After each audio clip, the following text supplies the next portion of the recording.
Um dedo de prosa com um tanto de inteligência e um bocado de questões do momento. Sejam bem-vindos e bem-vindas a mais um episódio do Conversa de Ateliê, podcast do Ateliê de Humanidades.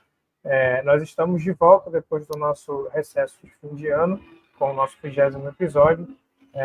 E eu estou aqui acompanhado, mais uma vez, de André Magnelli. Fala, André.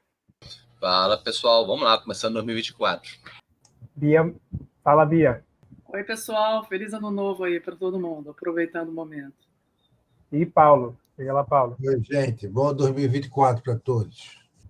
É isso, estamos aqui com o nosso time regular do Conversas de Ateliê e vamos começar o nosso primeiro episódio desse ano.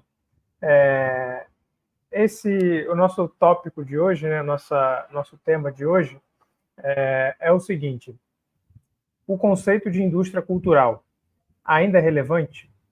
Ou ele ainda tem algo para nos dizer? Eu trouxe essa ideia lá para o grupo do Conversas, inspirado por algumas coisas, algo que eu já tenho pensado há algum tempo, assim, no meu tempo livre, né, não academicamente falando, sobre esse conceito, esse termo, indústria cultural, que é um termo que já virou mais ou menos comum, né? Você falar desse termo, muita gente mais ou menos sabe o que é, ou já ouviu falar. Não é um termo super especializado, mas ele é cunhado, né, dentro da tradição das ciências humanas e sociais, na escola de Frankfurt, na teoria crítica, por Theodor Adorno e Max Horkheimer, especificamente num capítulo do livro Dialética do Esclarecimento, né, da década de 40. Tem um capítulo que é a indústria cultural. E nesse capítulo eles vão, de certa forma, estabelecer as bases do que seria o estudo, a pesquisa, o pensamento acerca desse fenômeno que é a indústria cultural. Para a gente abrir a conversa, então, eu vou dar uma breve definição do que é a indústria cultural de acordo com Adorno e Horkheimer. Para resumir, eles estão falando de um momento em que a vida cultural passa pelo processo de monopolização do capitalismo, pela fase monopolista do capitalismo, típica aí, de meados do século XX, de modo que a cultura popular se torna como se fosse uma fábrica, uma indústria que produz bens culturais padronizados, né? Filmes, programas, na época deles, né, os programas de rádio ainda eram muito grandes, mas enfim, a gente pode pensar hoje em dia, filmes, séries, podcasts, revistas, periódicos, enfim, tudo que você pode imaginar que você consome de bem cultural, música, tudo isso dentro desse grande sistema que é a indústria cultural. E a indústria cultural funcionaria mesmo como um sistema, no sentido de um todo integrado com partes que funcionam e exercem uma função, né? Essa função seria nada mais nada menos a própria reprodução das relações de dominação do capitalismo, de maneira que os produtos, né, os bens culturais produzidos na indústria cultural, eles, de certa forma, produziriam um aplainamento e também, digamos assim, um adormecimento dos potenciais críticos e reflexivos e mesmo experienciais da população, de modo que nós estaríamos em uma relação, digamos assim, de docilidade em relação à indústria cultural, na medida que só nós recebemos esses bens, os consumimos e perdemos, por assim dizer, aquilo que seria de fato a função da cultura, enquanto dimensão da vida em sociedade, né? O ponto do Adorno e Horkheimer não é exatamente que os produtos da indústria cultural são piores ou superficiais, embora eles também falam isso, né? Não tem como dizer que eles não falem isso. Mas o ponto é que aquilo que a cultura faria ou fazia antes do mundo capitalista monopolista, ela não faz mais. Ela serve para outros fins. Ela funciona como ideologia, no sentido mais resumido do termo, né? Então, no sentido resumindo, a indústria cultural é isso. É uma forma de produção de bens culturais padronizada que tem em sua função uma ligação necessária com o sistema capitalista de produção. A gente vai falar um pouco mais das características específicas disso, né? Mas o ponto que me traz também essa conversa é que esse conceito ele teve sua história dentro das ciências humanas e sociais. Ele foi muito importante, saiu de moda, voltou lá no final da década de 80, 90 e saiu de moda de novo. E até hoje eu não sei exatamente qual é o lugar dele, né? Então eu queria trazer essa conversa para a gente. Eu queria que a gente falasse um pouco sobre isso. Esse conceito ainda está valendo? ainda temos uma possibilidade, um horizonte, algo para se discutir dentro dos parâmetros do conceito de indústria cultural? Bom, é isso. A mesa está aberta para quem quiser começar. Então, eu acho que é bastante válido em alguns aspectos e tem seus limites em outros aspectos. Eu acho que dá para pensar aí os prós e os contras. Em certo sentido, esse processo de totalização da indústria cultural, que está sendo dito por Adorno Horkheimer, ele está ainda mais em vigor hoje em dia, se você pensa no processo de mundialização dos mercados e a formação por meio dos dispositivos tecnológicos de um circuito de produção, circulação, distribuição e consumo de bens culturais em todo o mundo. Então, está cada vez mais integrado dentro de uma indústria o mundo todo, transpassando nações. Então, nesse sentido, eu acho que tem sim um aspecto de totalização, e essa totalização também tem uma certa viés de nacionalidade, sim, que é o American Way of Life, uma invasão realmente de certa forma de cultura associada a uma experiência de sociedade capitalista sobre em todos os países do mundo. Então, acho que nesse sentido existe aí um circuito de conexão entre diversos aspectos do sistema de produção do capitalismo, onde entre os bens culturais, e que o que muda é a tecnologia. As redes sociais, os mídias dentro do universo da internet sofisticam e aí mudam alguma coisa no modo de produção da indústria cultural. E é nesse sentido que eu acho que tem uma fragilidade no conceito do Adorno e do Horkheimer, que é essa pressuposição de uma certa... daquilo que era a indústria na época. Era um sistema fordista, né? Eles estão pensando a partir do regime fordista. Então, houve uma mudança, houve uma transformação no modo de produção com as tecnologias de informação e comunicação, com os avanços no modo de produção. Então, não é mais aquele tipo de produção estandardizada e unilateral que eles pensavam. Existe aí um outro regime de produção capitalista. Então, há um limite no conceito de indústria cultural quando você pressupõe a sociedade de massa que eles estavam pressupondo, que era aquela do rádio e da televisão. Com a internet muda bastante o regime, mas eu acho que isso tem mais a ver com as transformações do sistema capitalista do que com uma fragilidade do conceito de indústria cultural. Eu acho que é só você repensar o que é esse modo de produção capitalista em que a indústria cultural poderia ser dita, de repente, de uma pós-indústria cultural, né? Uma nova forma de produção cultural pós-industrial nas sociedades capitalistas, em que praticamente no mundo todo é um único regime econômico, e isso, sim, leva a uma lógica de integração das pessoas, de conformidade das pessoas dentro de um sistema em que o que roda é o processo de valorização do capital. E, como diz o Adorno Horkheimer, também diz o Habermas, o particular da produção da indústria cultural é que quanto mais você consome esses tipos de bens, mais você fica burro, né? Mais você estupidifica muitas vezes. Que é diferente do processo de formação cultural em que tem uma ampliação de horizontes, né? Eu acho que uma certa forma de produção da indústria cultural no circuito da internet hoje em dia leva também a isso. Você começa a entrar num processo de consumidor de bens culturais e você tem um certo enfraquecimento da individualidade, da capacidade de reflexão e crítica, e isso daí é bem atual.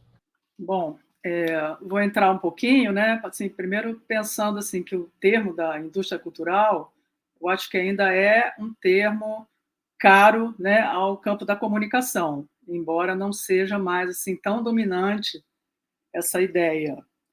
Aí fico pensando, né, assim, que esse conceito ele surgiu na década de 40, né, do século passado, e era mais ligado assim à questão do rádio, alguma coisa da música e o cinema, né? Então, de lá para cá, muita coisa mudou, e acho que a televisão teve um grande papel nisso, né? E agora a internet também, né?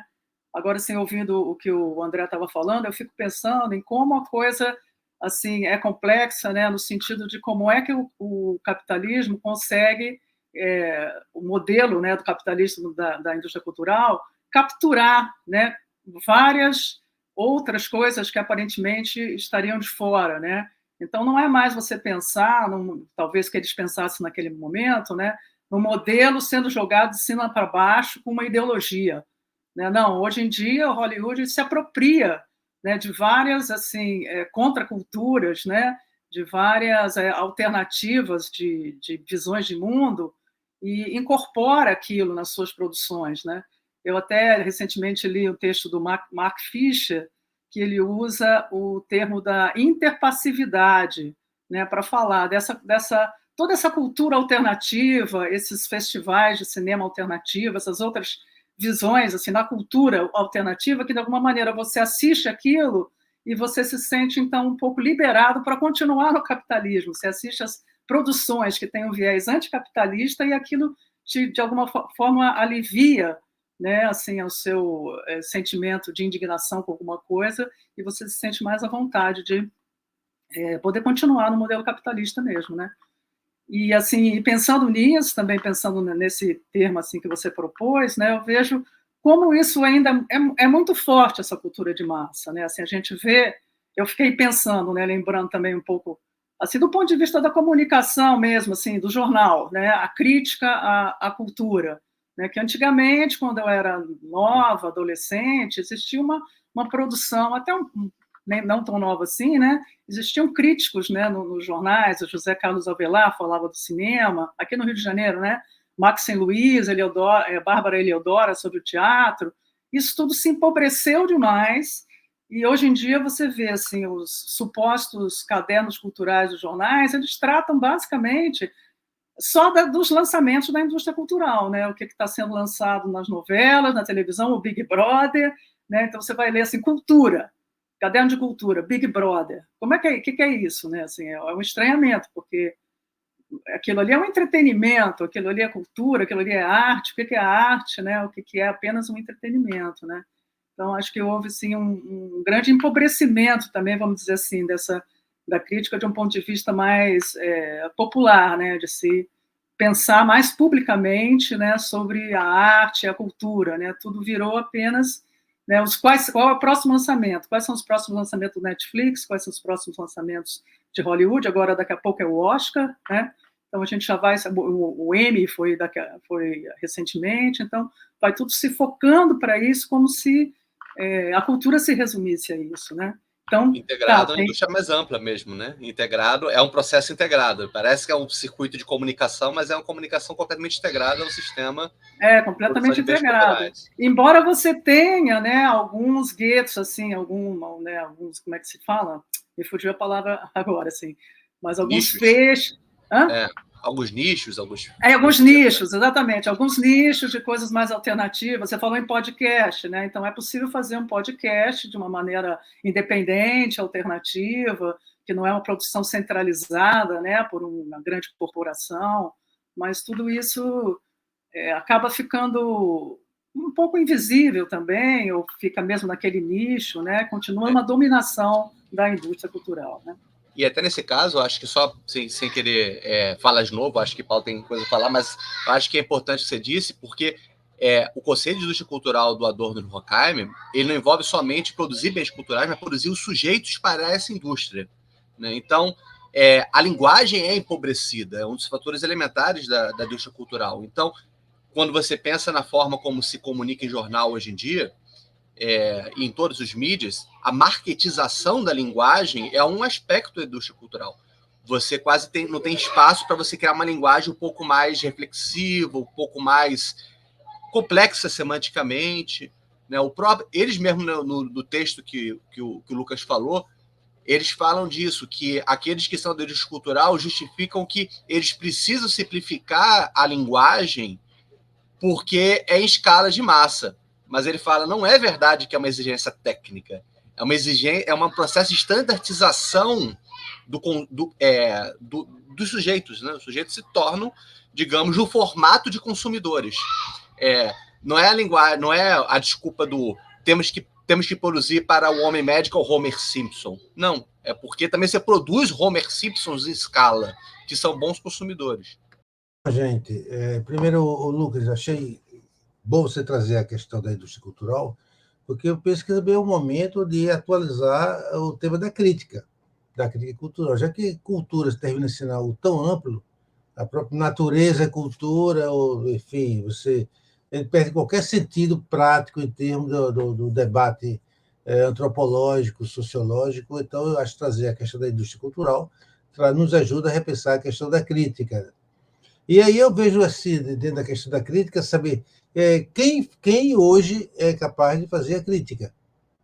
Quem orienta a construção de uma crítica. Porque quando você fala, se refere ao texto do Adorno e Horkheimer, naquela época, na verdade, o debate que antes dessa discussão sobre mercantilização da cultura, cultura de massa, era a questão entre cultura de elite e cultura de massa.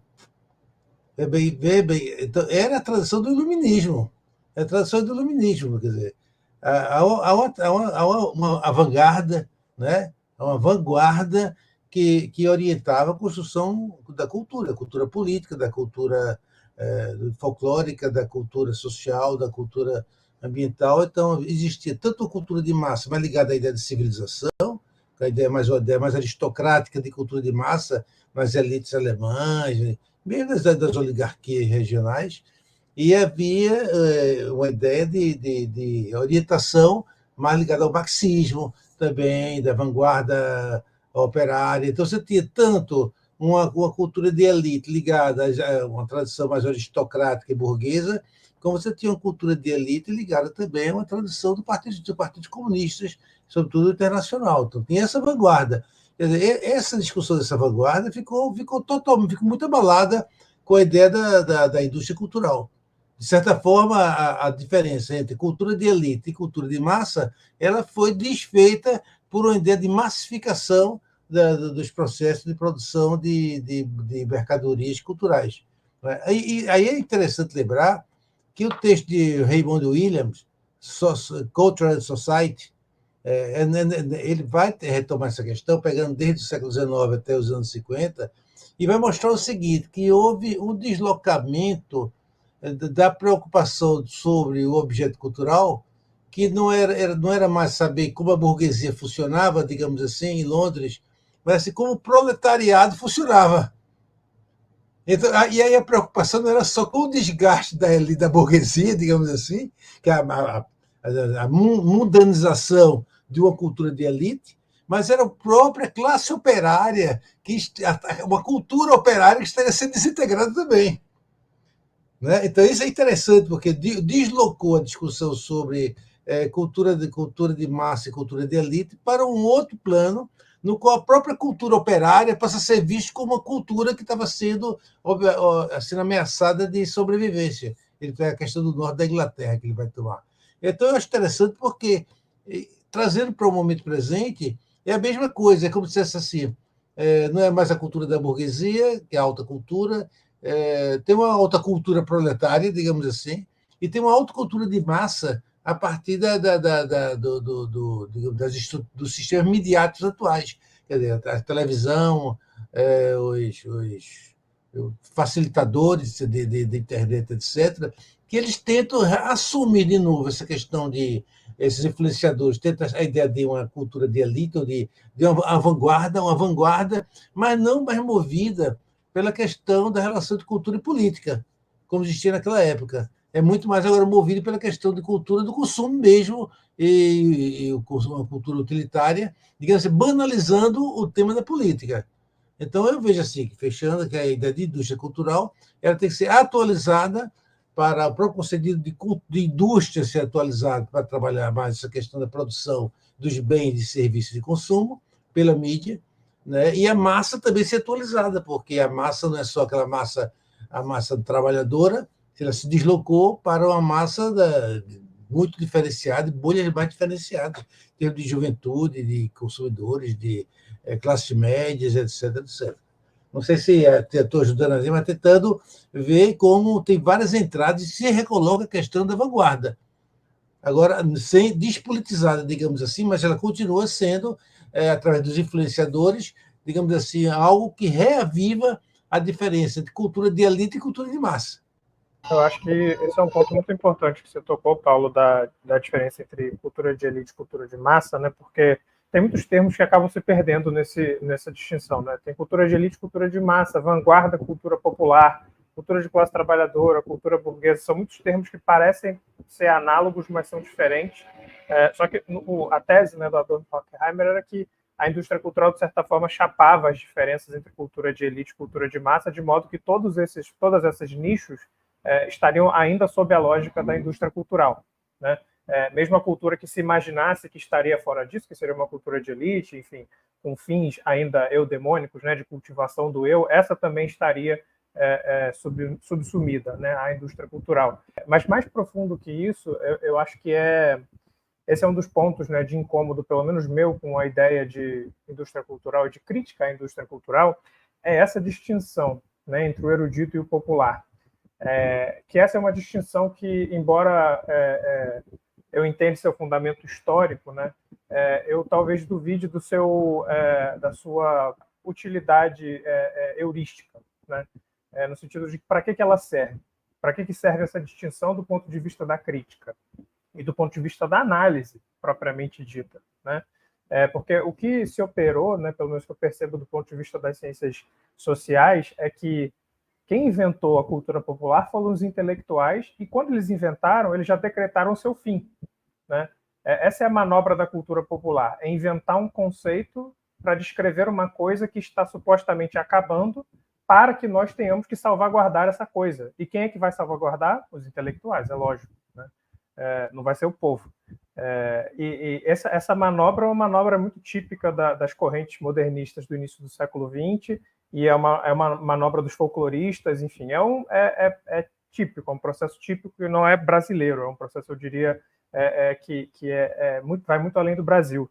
Por isso que esse conceito de cultura popular, assim como de cultura erudita, me incomoda por isso, né? Quando a gente fala de cultura popular, a gente já está falando de uma coisa, já evoca aquela coisa, não, é aquela coisa que tem que guardar, que está morrendo, e a gente tem que proteger e tudo mais, porque, enfim, tem o seu mérito, né? Mas tem um tom messiânico nessa ideia. E o de cultura erudita é o outro lado, né? Colocar-se na posição de erudição, como se a erudição fosse, enfim, algo distinto do popular, ou enfim, distinto da massa, e daí em diante, né? Eu acho que essa é uma diferença legal para se colocar, e a outra que eu só vou levantar aqui para se alguém quiser trazer esse ponto é a distinção entre tempo livre e tempo de trabalho, que também acabou, que eu acho que é um dos pontos que favorece ainda a necessidade de uma crítica da indústria cultural. Eu só queria complementar, né, no meu raciocínio o seguinte, que a partir da crítica de Adorno e Horkheimer, a própria escola de Frankfurt, ela vai tentando, no meu entender, tentando recriar a ideia de vanguarda e a ideia de massa, a partir, se afastando um pouco da tradição da classe operária tradicional, que inclusive está sendo revista, porque se afasta de uma visão marxista, a classe operária ligada à produção, e a classe operária ligada a modos de vida, vem Elias com a questão do outsider, etc. Há uma ressignificação da ideia de classe operária como experiência cultural, né? Mas aí também eu queria lembrar que, como essas coisas são ressignificadas um pouco a cultura da elite e a cultura popular, eu pensei a questão de Marcuse. Marcuse, quando a questão, ele vai eleger quem? A juventude como sendo a massa que é capaz de provocar uma, digamos, uma situação revolucionária, e ele se coloca bem ou mal como uma liderança de vanguarda na construção. Então, veja bem, até que ponto isso também não é reproduzido por Bourdieu, quando a gente chega na Gare de Lyon e sobe num banco assim e vai fazer um pouco aquele...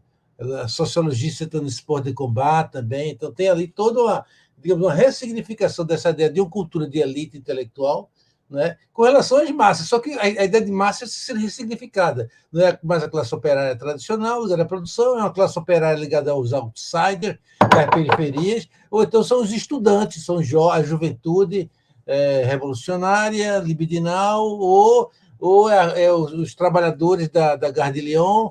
Entende? Assim, até que ponto os intelectuais também não ficam recriando um pouco a ideia de uma cultura de massa, mesmo que não esteja falando desse termo com relação à cultura popular.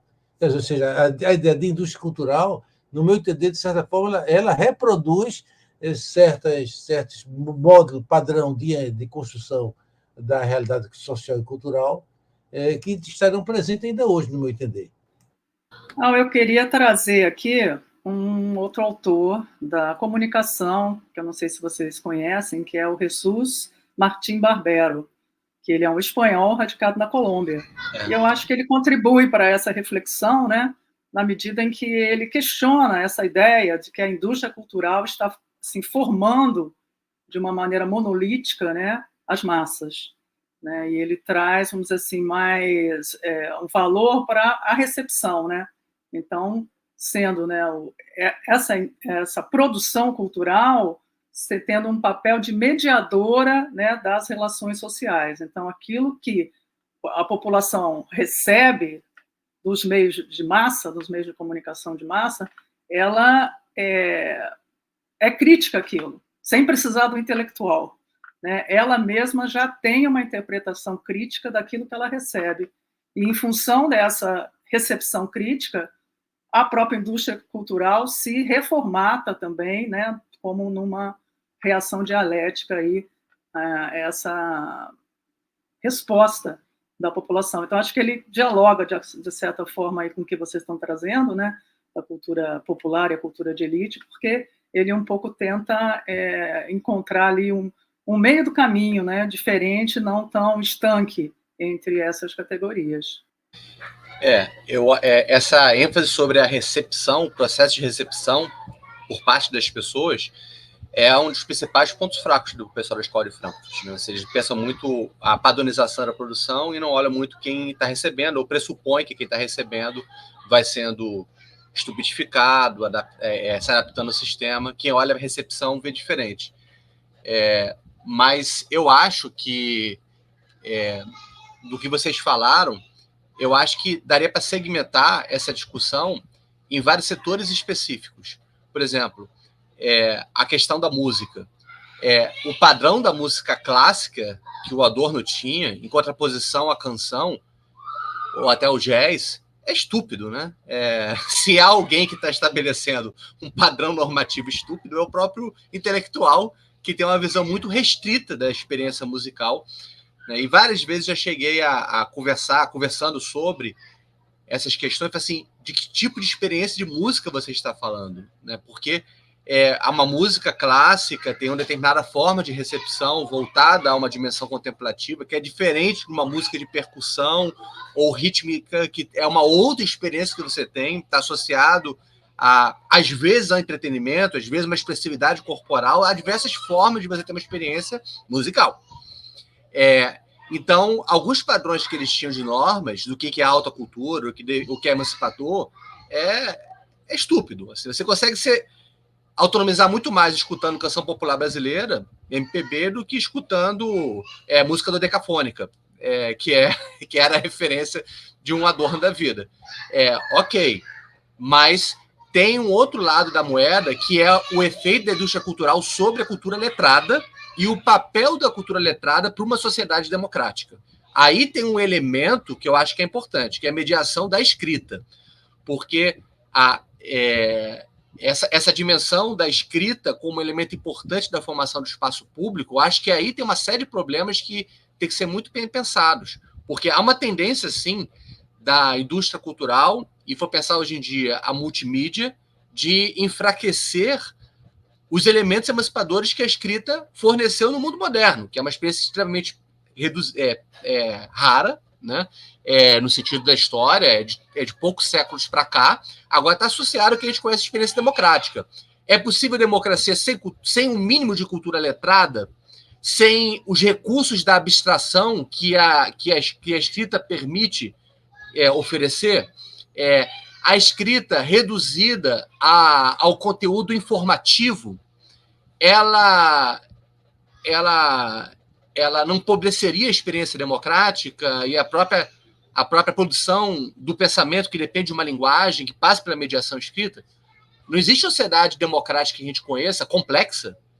Pequenos grupos democráticos podem viver em face a face. Uma cidade complexa como a nossa, a gente não tem conhecimento de uma cidade complexa que prescinda de um mídia que relativize perspectivas, que trabalhe com abstração conceitual, com a generalização das formas simbólicas, para pensar como o pessoal teria esses sistemas. Você precisa de mediações simbólicas generalizadas. E eu acho que, nesse caso, existe um efeito que, à primeira vista, eu vejo como bem prejudicial, né? Que leva a tudo aquilo que a gente vê como experiências de autodestruição democrática. Nesse caso, eu acho que não tem como você fazer uma certa posição de há um efeito perverso do processo da indústria cultural sobre o mídia letrado. E mídia letrado não diz respeito somente a intelectuais, diz respeito a uma experiência de pensamento, uma experiência de comunicação, né? Comunicação por meio da escrita. É algo importante para o espaço público. A televisão já fez isso, né? Quem estudou na televisão, que não foi o que o Adorno e Horkheimer estudaram mais cinema, a televisão ela já teve esse efeito. A nossa sociedade já está sob efeito do mundo televisivo, da mídia televisiva, e agora entra numa nova esfera da multimídia. Eu não tendo a ser pessimista do ponto de vista tecnológico, mas eu acho que é algo que põe a pensar. Tem aí um ponto que vocês dois trouxeram da recepção, que é muito importante, né? Eu acho que entra aí também o papel da crítica, propriamente dita, né? Recuperando o que Paulo trouxe, né? A crítica não é uma faculdade única de intelectuais, é lógico, não é uma faculdade humana que pelo menos em potencial, né? Mas aí esse é o ponto, né? Que eu acho que é o ponto mais delicado, né? Em que medida a gente pode falar de uma indústria cultural que influi, que afeta ou talvez deforme as capacidades críticas, nossas capacidades críticas. E aí eu acho que é importante sair desse lugar de falar do povo, né? Nossas, todos nós, né? Porque pensando nos termos do capitalismo de plataforma, né? Ou de como tem dois autores que lançaram um livro agora muito bom, chama Choke Point Capitalism, lançaram acho que ano retrasado, para falar sobre esse circuito de monopolização a partir da indústria cultural, né, de produtos culturais. Aí falam sobre Spotify, sobre YouTube, Google, todas essas grandes empresas que efetivamente monopolizam a produção de bens culturais. É um fato, né? E percebe que essa monopolização não se dá pela padronização necessariamente dos produtos. No Spotify você encontra tudo. Você encontra o mais ouvido do mundo e o menos ouvido do mundo, né? Tem coisas que não vão entrar ali, isso é também um outro ponto, né? Tem Lucas, que não entra. Mais coisa importante, ela não monopoliza a produção, monopoliza a distribuição, que essa é a grande sacada. Esse é a grande revolução. Eu digo monopolizar a produção como assim, cadeia de produção, né? Porque a ideia do choke point capitalismo é justamente isso, né? Que são certos pontos que são estrangulados, que é o ponto entre a produção e a distribuição, né?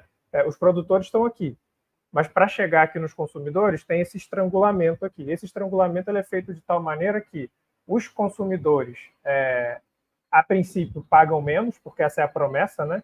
A promessa da Amazon. Os livros vão ficar mais baratos. Só que aí, uma vez que se monopoliza, você pode decidir os preços dos livros, né? Esse é o efeito do monopólio. Não é uma queda de preço, é um aumento, né, a longo prazo.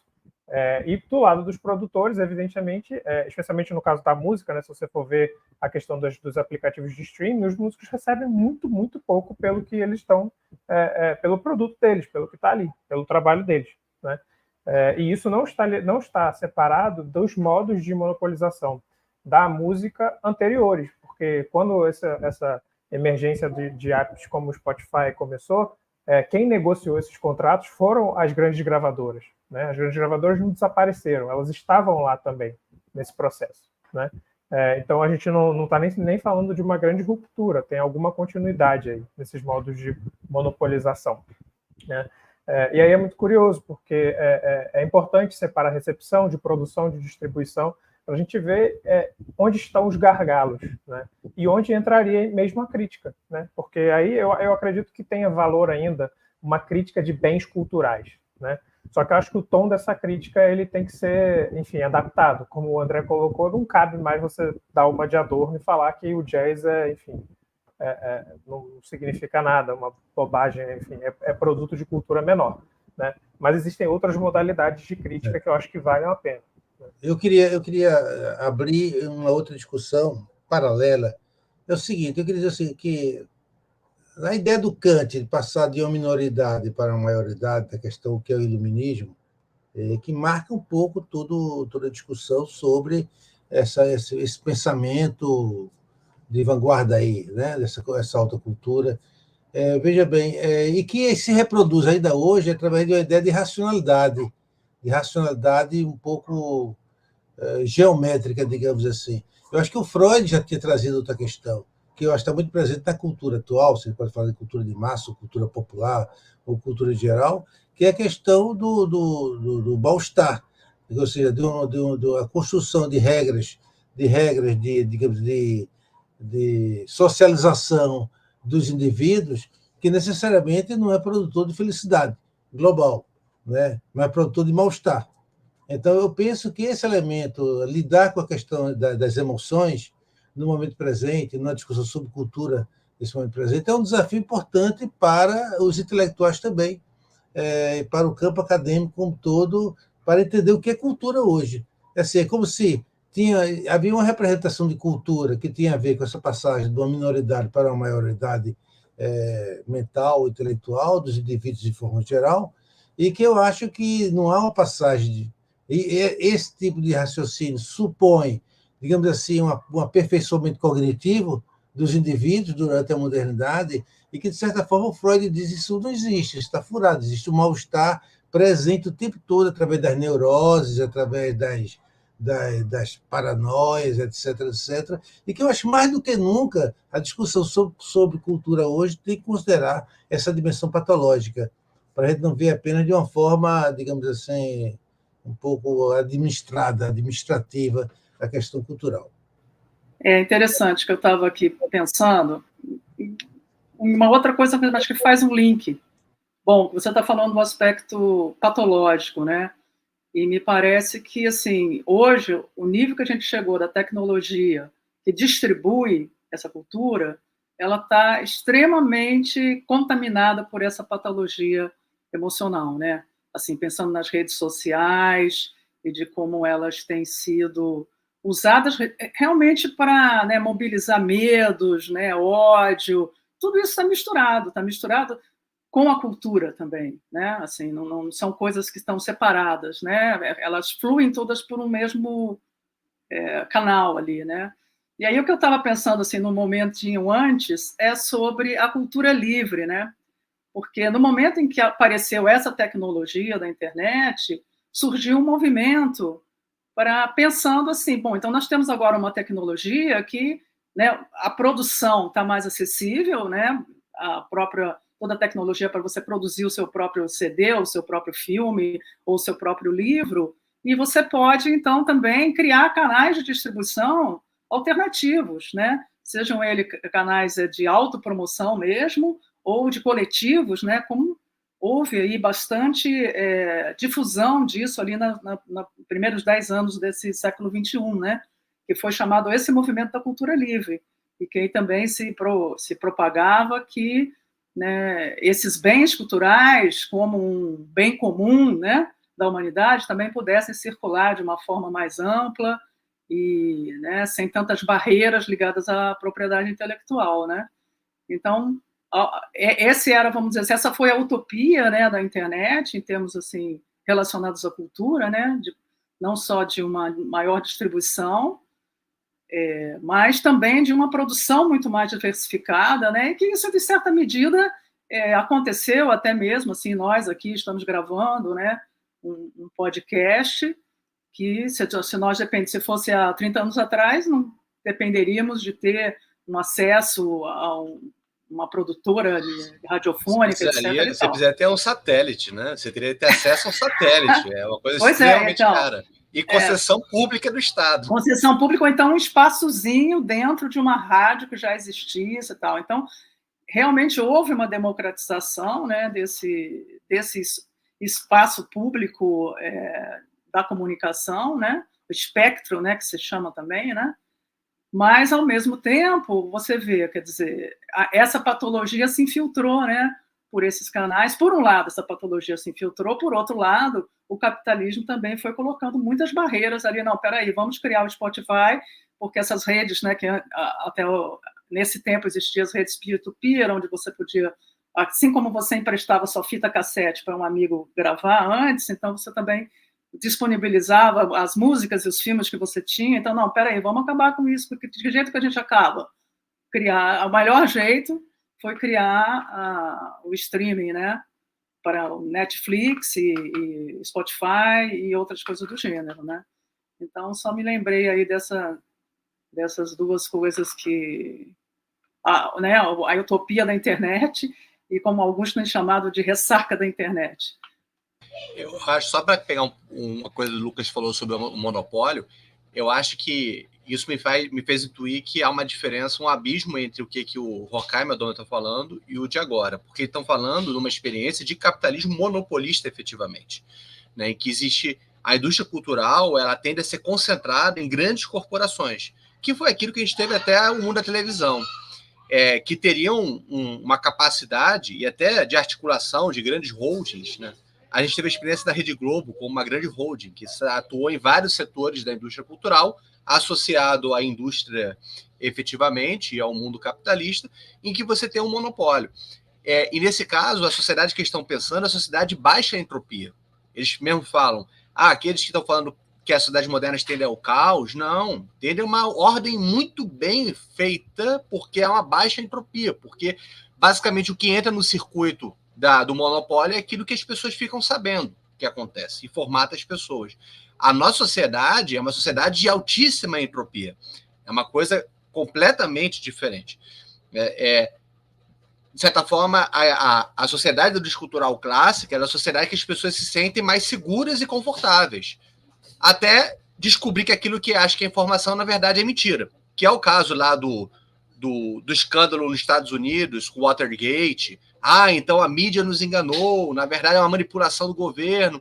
Mas, no geral, todo mundo estava, digamos, dentro de um mesmo circuito de informação. Hoje em dia, não. Vem de tudo quanto é lado, uma série de informações diferentes, e você trabalha com uma degradação muito grande daquilo que é conteúdo informativo.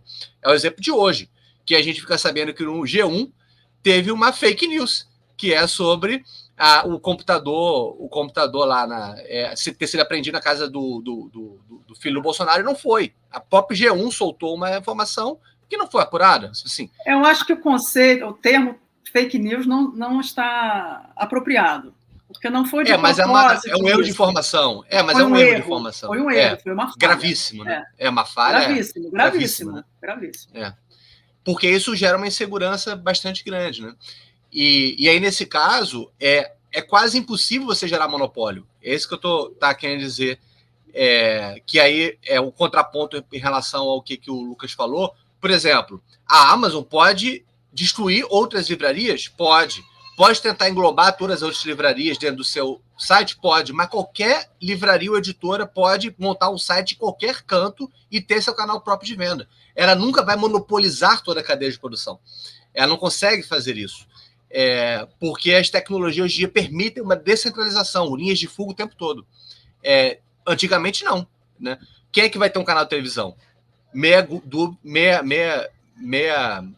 dúzia de gato pingado, que tem condições financeiras, ou basicamente capitalistas, que tem a capacidade de investimento de capital grande para conseguir montar uma cadeia televisiva, ou um jornal. Hoje em dia, não. Hoje em dia, qualquer um, com pouquíssimos recursos, consegue fazer uma linha de fuga.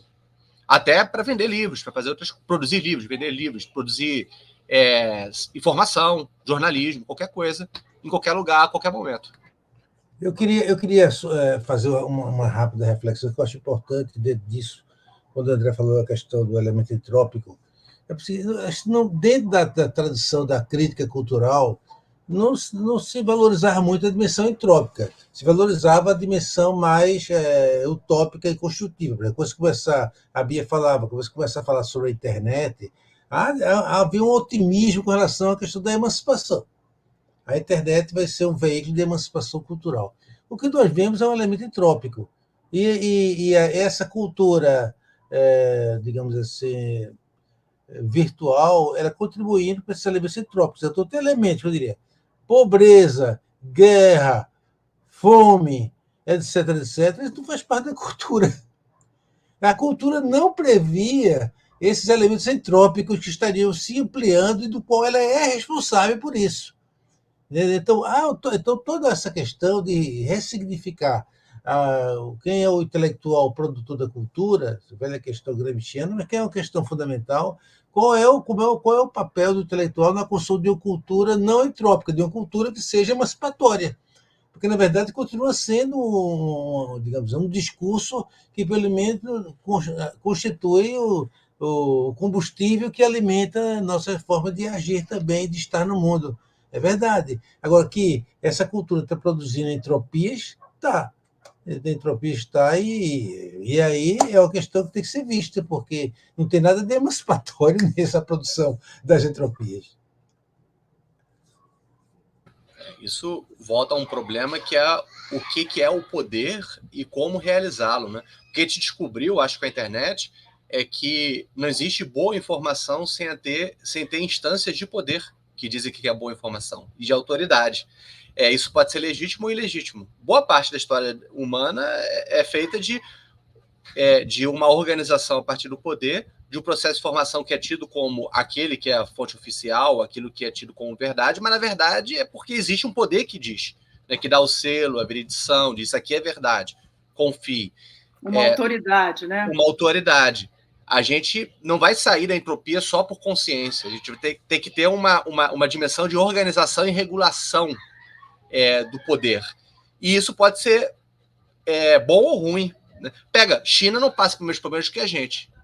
Rússia não passa. Por quê? Estados profundamente autoritários. Né? Quem está passando somos nós. Em que uma parte do problema diz respeito a uma dimensão de uma simetrização muito grande do processo de formação e produção. Uma certa democracia, efetiva. Só que não existe democracia só onde todo mundo pode fazer o que quiser. Tem que ter uma dimensão de regulação, de autoridade. E o desafio é conseguir criar um marco de autoridade sem esvaziar a democracia, sem criar um poder arbitrário, que é como países autoritários estão tentando resolver, né? Por meio de uma instância autoritária controlando a internet. O que circula ou não circula, segundo o interesse de Estado. Muito bem colocado. Bom, eu acho que a gente pode ir encerrando por aqui, porque esse papo ele rende bastante, né? A gente conversar sobre isso por muito mais tempo. Mas a gente pode guardar para, de repente, fazer uma variação dessa conversa no próximo episódio, falar mais um pouco sobre monopólio, sobre linhas de fuga, sobre tempo livre, sobre lazer. Tem muita coisa boa para conversar aí. Pois então, a gente vai fechando aqui o nosso primeiro bloco e vamos agora direto para o nosso momento surpresa na mesa, que quem vai trazer hoje é nosso querido André. André, tá contigo. Enquanto eu estava falando aqui, estava até procurando um vídeo que eu usava nas minhas aulas sobre indústria cultural de Frankfurt. Só que eu não achei, que é um vídeo da Disney, da década de 30, período assim que estava começando a nascer o fascismo. O nazismo não tinha ainda, se não me engano, ascendido, era pré-Hitler, né, era antes de 33, e era um vídeo bem interessante que eu acho que mostrava Disney e a indústria cultural dessa época, né, e mostrava o Donald, que era um cara que é todo falando daquele jeitão de Donald, não era em formato de Donald, mas aquele jeitão quá, quá, quá, quá, quá, aquela forma estranha de falar. E tinha uma série de ratos em série que iam assisti-lo e começavam a hostilizá-lo. Então era uma plateia cheia de rato, iguaizinhos, Donald entrando no palco e as pessoas tacando tomate no Donald, não deixando ele falar, ele tentando cantar com dificuldade e as pessoas jogando. Eu acho que é interessante que era um produto da indústria cultural que expressava um pouco o espírito da época, que era o nascimento do fascismo. Todo mundo igualzinho, se direcionando contra o Donald, com aquela figura que era não enquadrada, que era o pato que falava estranho, e hostilizando ele, tentando tirá-lo do palco, né? tirando acesso à fala. Esse exemplo seria interessante, mas eu não encontrei esse vídeo. Tem outros vídeos dessa época, mas eu não encontrei.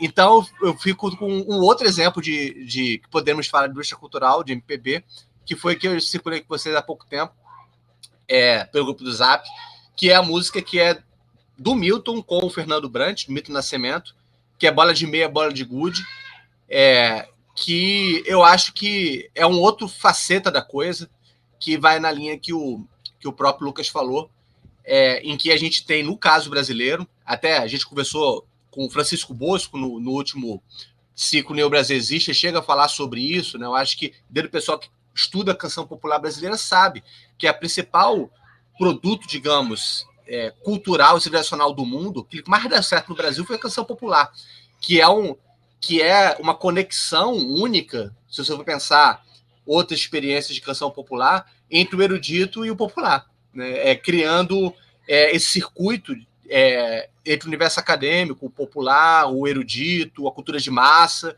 um circuito muito bem composto e raro no Brasil, que parece que está em dissolução. O próprio Bosco, ele chega a falar sobre isso, né? O quanto que ele fala que o Brasil era unificado por dois elementos básicos assim da cultura, que era o futebol e a música popular. E os dois começaram a ser bastante questionados nos últimos anos, a própria cultura, a música popular também. E aí tem uma música, o Bola de Meia, Bola de Gude, do Milton, que eu acho que expressa uma certa singeleza, digamos, bem popular no Brasil, com uma poesia bela, e haveria camadas de sentido, que queria trazer para vocês e botar vocês para reagir a respeito disso. Há um menino, há um moleque morando sempre no meu coração, toda vez que o adulto balança, ele vem para me dar a mão. Há um passado no meu presente, o sol bem quente lá no meu quintal. Toda vez que a bruxa me assombra, o menino me dá a mão. E me fala de coisas bonitas que eu acredito que não deixarão de existir. Amizade, palavra, respeito, caráter, bondade, alegria e amor. Pois não posso, não devo, não quero viver com toda essa gente. Insiste em viver, não posso aceitar, sossegado, qualquer sacanagem ser coisa normal. É linda a música. E é um pouco, talvez, de um certo país que não consegue perder um pouco nos últimos anos sensibilidade para esse tipo de poesia, esse tipo de estado de ser, de espírito. Queria escutar um pouco vocês a respeito disso.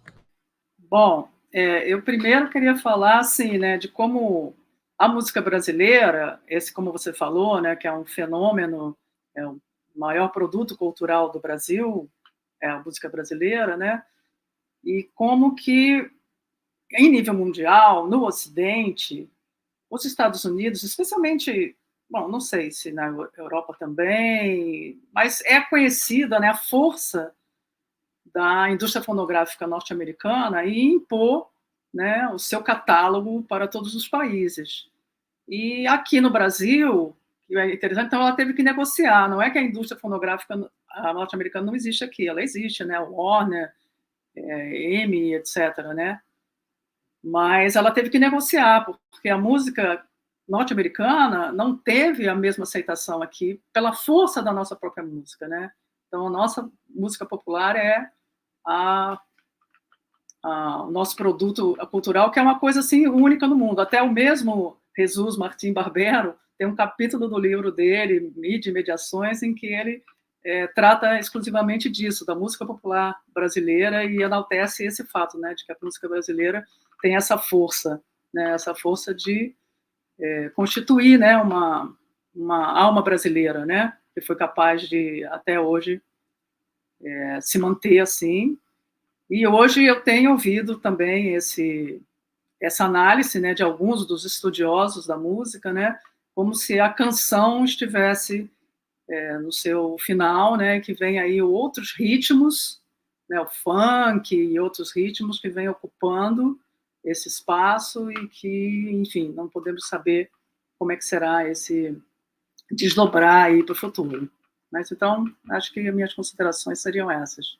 Eu queria chamar a atenção do seguinte: mesmo quando a gente pensa a questão da música popular brasileira, você vai ver, você vai encontrar aí Tom Jobim, Vinícius, né, o que chama de MPB. E ao lado tem uma outra música popular brasileira, ligada ao samba, ligada ao chachado, ao machixe, ao coco de roda, o candomblé, etc, etc. Né? Então, assim, mesmo na MPB, aí André fala do futebol, de Pelé, Zagallo, etc. Existem, digamos, figuras icônicas, né, que, de certa forma, elas puxaram a formação de um certo tipo de produção cultural, não é?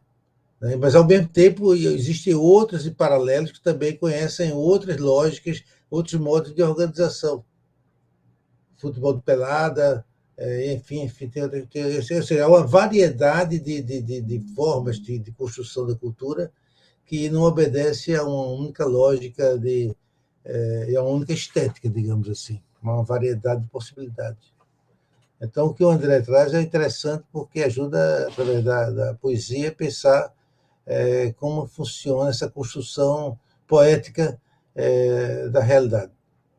Acho que também tem algo aí de né, essa mudança da música popular brasileira também tem muito a ver com mudança em estilos de recepção musical também, né? Que eu acho que o modo de distribuição, recepção e organização da música mudou muito, né, do final do século passado para cá. Isso certamente tem alguma coisa a ver com a diferença entre, enfim, o momento da época que Milton Nascimento emergiu e o momento de hoje, né? E isso é uma coisa que eu vejo muito assim dentro do meio do samba em particular. Sempre tem uma dinâmica muito, que é uma dinâmica também típica de outras formas de cultura popular, entre preservação e renovação, né? Uma tensão, né? Que pode ser vista como uma dialética, mas às vezes se organiza como um conflito dentro do campo, né? E essa música do Milton Nascimento me faz pensar nisso, que ele estava falando sobre toda vez que o adulto se mexe, o menino me dá a mão, né?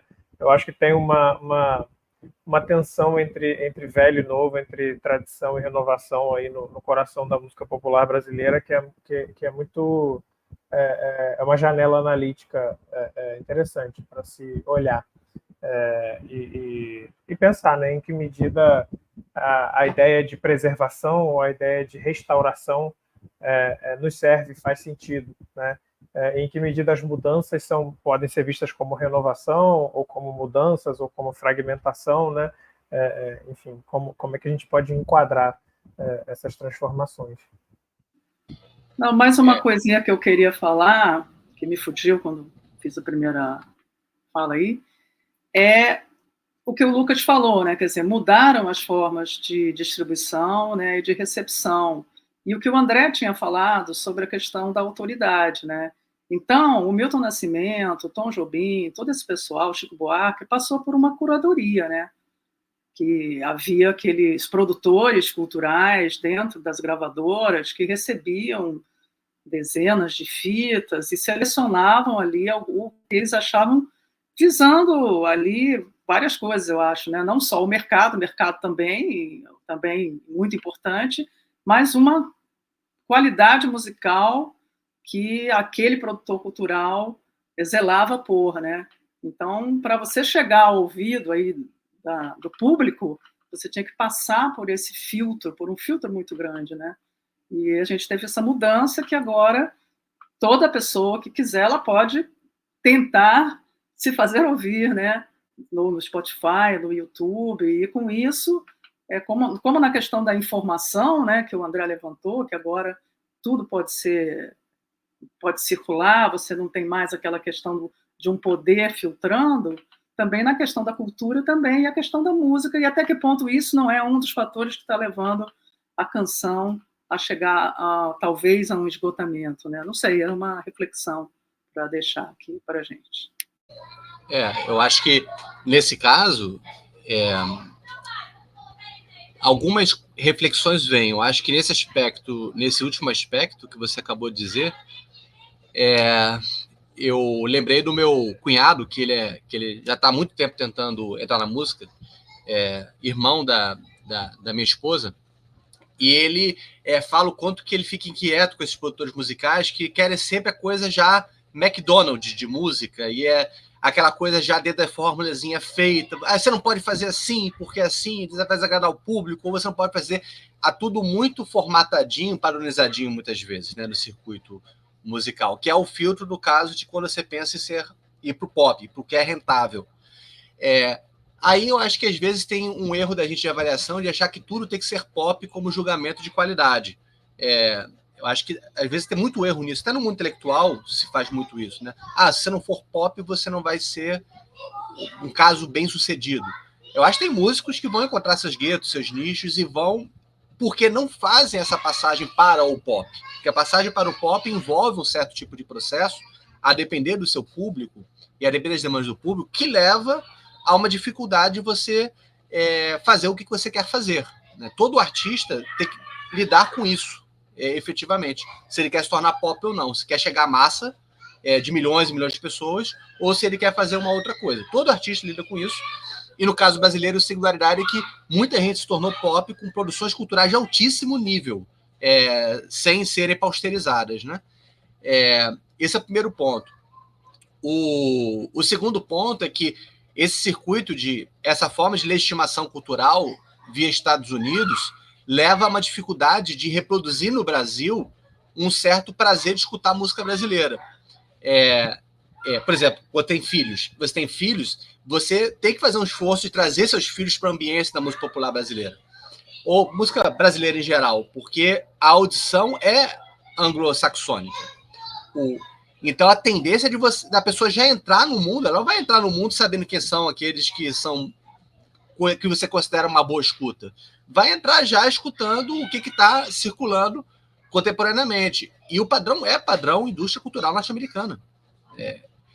Não só de você escutar quem produz nos Estados Unidos, mas também os cantores brasileiros ficarem imitando, que é a coisa mais trágica possível, né? Ficarem criando a forma de cantar, de falsetes, de melodia, tudo do padrão de música norte-americana. Até programas como The Voice reproduzem uma certa forma de pensar música a norte-americana. Teve até um cara que falou, estava um crítico aí de música, que eu não sei quem é, mas eu li o artigo dele, ele comemorando o fim do The Voice, porque The Voice estava estabelecendo um padrão de cantar. Ele fala assim, vem cá, nada contra a música norte-americana, eles fazem muito bem, mas você escutaria uma banda de chorinho japonesa? Quem vai fazer bem música de chorinho vai ser brasileiro. Eles fazem bem o que eles fazem. Dentro da cultura negra que entrou na música, dentro da cultura popular deles, dentro de toda os registros deles de timbre, de tom, de melodia, de ritmo. A gente tem a nossa forma de produzir música. Querer fazer brasileiros que produzem música que nem americano, isso é ridículo. E de fato tem, né? Não vou citar nomes, mas tem uma série de artistas que se vendem como pops, até pops internacionais do Brasil contemporâneo, que são imitação. Imitação do que se produz no cenário pop internacional. Isso é um efeito de padrões de justiça cultural contemporâneos. Contra isso, há um certo tipo de necessidade de resistência cultural, mas ela tem que ser muito bem pensada, porque ficar somente pagando tributo aos deuses do passado é uma forma de você mostrar a perda de capacidade de produção de uma cultura. Você ficar dizendo, grande Chico, grande Milton, grande Elis, grande... Isso, ou os grandes sambistas, isso, mas você tem que produzir coisas novas. Você não vai trazer, você não vai manter viva uma cultura musical se você não produz coisas novas. Então, esse que é o desafio. Não é só ficar falando o que é bom das outras gerações, mas criar coisas novas. Nesse caso, a indústria musical norte-americana tem uma capacidade de criação enorme, né? É impressionante o que eles são capazes de criar. De péssima qualidade, coisas de altíssima qualidade. Você falou uma coisa verdadeira, né? Que entra o circuito internacional também, né? E como isso também informa muito nesse novo estágio de digitalização e mundialização da indústria cultural. Né? Muitas vezes o produtor, né, pensando do ponto de vista da pessoa que está produzindo uma música ou alguma coisa, pode até colocar no seu horizonte isso. Essa música minha pode ser ouvida em tal país, em tal país. Isso, enfim, pode interferir, né? Pode interferir não no sentido negativo, né? Mas entra no processo de produção. Você falou isso no japonês ouvindo chorinho. Tem uma banda de pagode japonesa, tem um grupo que eu pessoalmente acho péssimo, mas tem, assim, é curioso. Quem quiser procurar, depois pergunta. O grupo japonês de pagode. Quero ver o brasileiro que vai escutar grupo de pagode japonês em casa. Né? Vou botar aqui o grupo de pagode japonês para escutar chorinho. Ou chorinho ou pagode. Um chorinho ou pagode japonês. Mas é isso, gente. André, muito obrigado pela prazer surpresa. Muito boa, combinou muito bem com o nosso tema. E é isso, a gente vai ficando por aqui, então, em mais um episódio do Conversas de Ateliê. Se você quiser nos acompanhar, fique atento lá no canal do YouTube do Ateliê de Humanidades, no site do Ateliê de Humanidades, e onde mais você encontrar podcasts e demais conteúdos, o Ateliê de Humanidades está lá, aproveitando-se de todas as linhas de fuga e todos os espaços em que a gente pode divulgar o que a gente está fazendo aqui. É isso, vamos ficando por aqui e até a próxima. Tchau, tchau.